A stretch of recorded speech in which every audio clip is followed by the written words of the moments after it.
Hello, Teacher снова с вами и снова с чем-то очень полезным.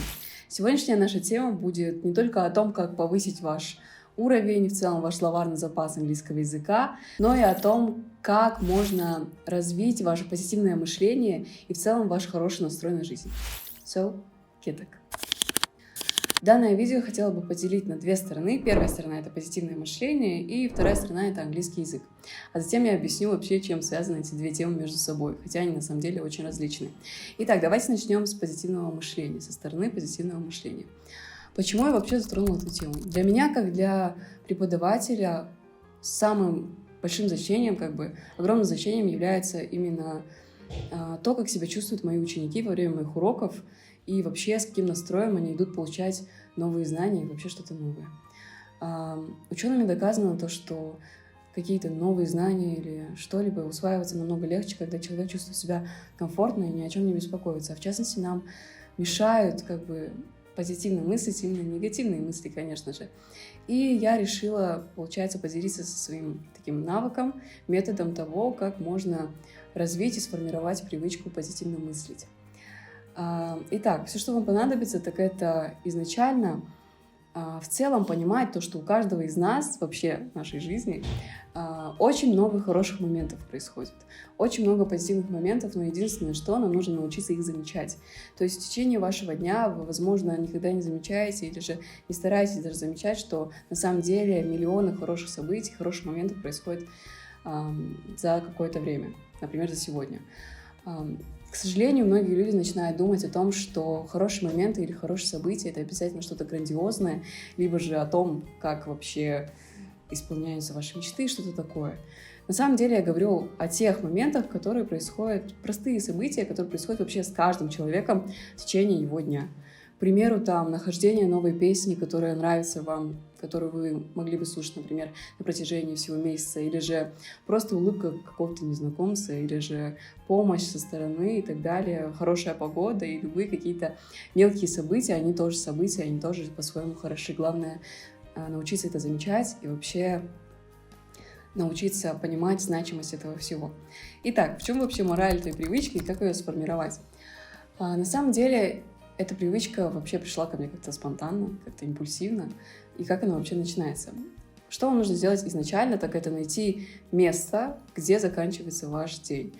То есть там, где вы уже понимаете, что день, скорее всего, подходит к концу. Например, это, скорее всего, будет ваша спальня, либо рабочее место, или в целом то, где вы проводите время перед сном. Вот. Почему я об этом говорю? Потому что в этом месте вам нужно поставить какое-то напоминание о том, что вам нужно сделать анализ пройденного дня. Почему? Потому что вам нужно будет найти именно какие-то хорошие моменты и попробовать их заметить в пройденном вашем дне. Вот. Поставьте какие-то стикеры, я не знаю, накрепите какие-то бумажки с упоминанием того, что вам нужно будет записать вашу привычку и вообще ее формировать.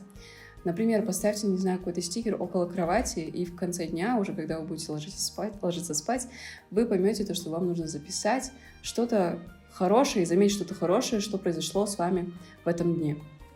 Постараться найти это в вашем дне.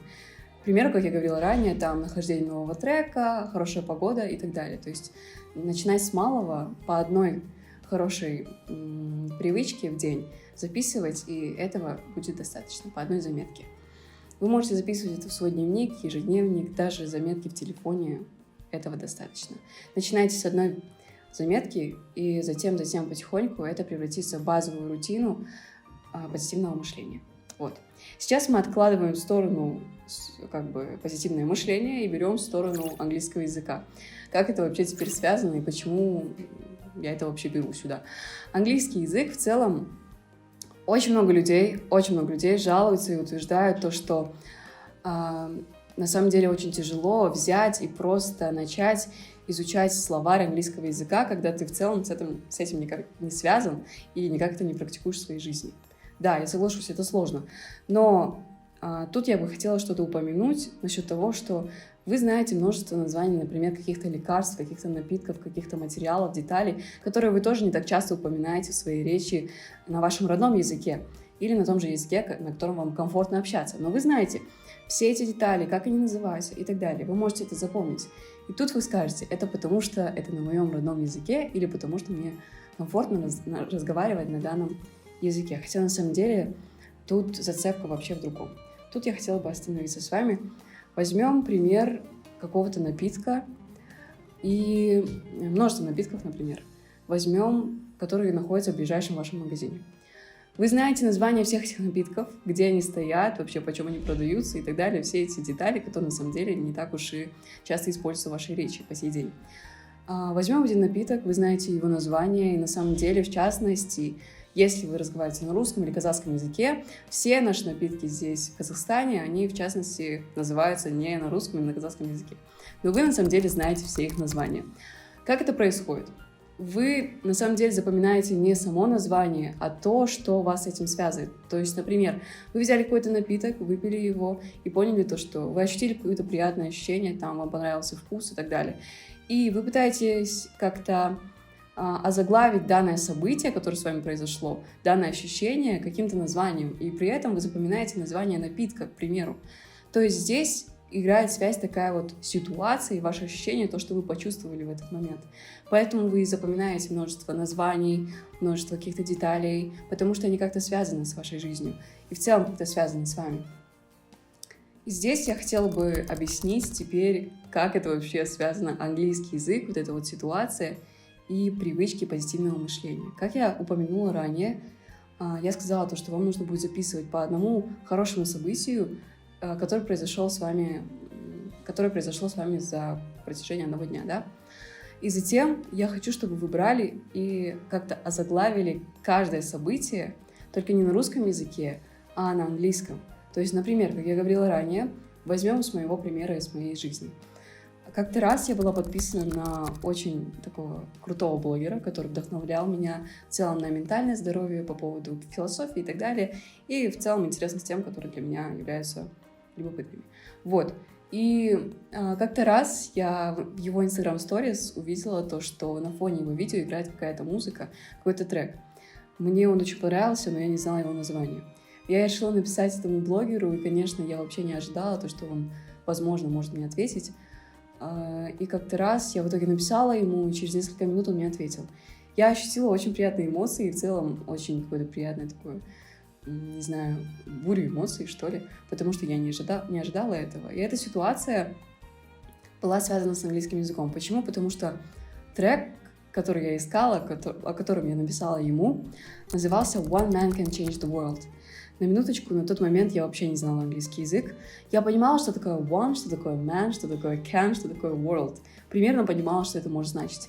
Но я не знала, что такое change, а в названии имелось данное слово. И мне стало интересно, он подсказал мне эту песню, но я не знаю вообще перевод ее, я не знаю, что я слушаю, как бы. И я решила хотя бы перевести название. По итогу перевод был таким: один человек способен изменить весь мир. То есть, или же может изменить весь мир. Получается, change — это изменить. И за счет этой ситуации, которая со мной произошла, с этим блогером, вот эта буря эмоций, это событие охарактеризовалось одним таким названием change. То есть с помощью этого события я узнала о новом слове, и в целом теперь это слово стоит для меня напоминанием этого крутого, вообще приятного события для меня. То есть вот здесь идет понимание этого моста, этой связи. Когда вы пытаетесь сформировать какие-то позитивные привычки, когда вы пытаетесь записать все ваши какие-то маленькие, но при этом приятные события, вы можете также озаглавливать их, охарактеризовать их именно словами из английского словаря. И с помощью этого, то есть здесь английский язык и позитивное мышление взаимовыгодно работают друг на друга. То есть, когда я смотрю на слово change, я вспоминаю про это событие, которое когда-то произошло со мной. И мне становится приятно именно моему ментальному здоровью. Я понимаю, что что-то хорошее произошло в моей жизни. Но когда я вспоминаю про это событие, например, я сразу понимаю, что смысл слова change я взяла именно оттуда. То есть здесь идет как и ментальное развитие, так и развитие со стороны образования. То есть взаимовыгодные вообще здесь отношения, получается, английского языка и позитивного мышления. Данный метод, я вообще познакомилась с этим методом очень давно, но никак не понимала, как он может работать. И сейчас я решила его сформировать, структурировать и рассказать об этом вам. Вы можете использовать данный метод также с этими ассоциациями, да, можно сказать кратче, ассоциациями не только с английским языком, но и с любыми другими знаниями, также и с другими любыми языками и словарями с других языков. То есть это не обязательно должен быть английский язык, вы также можете учить испанский, французский, немецкий и остальные языки с помощью такого метода. То есть как-то так. Поэтому пользуйтесь. Я очень надеюсь, что вам понравился данный навык, данный метод изучения чего-то нового. И никогда не думайте, что у вас нет хороших моментов. Главное научиться их замечать. И затем все будет супер. А еще, если вы подключаете что-то интересное, как, например, английский язык, то вы просто берете 2 выгоды за раз. Спасибо большое, что вы были с нами. Подписывайтесь на наш Retail Channel, канал, и следите за нашими обновлениями.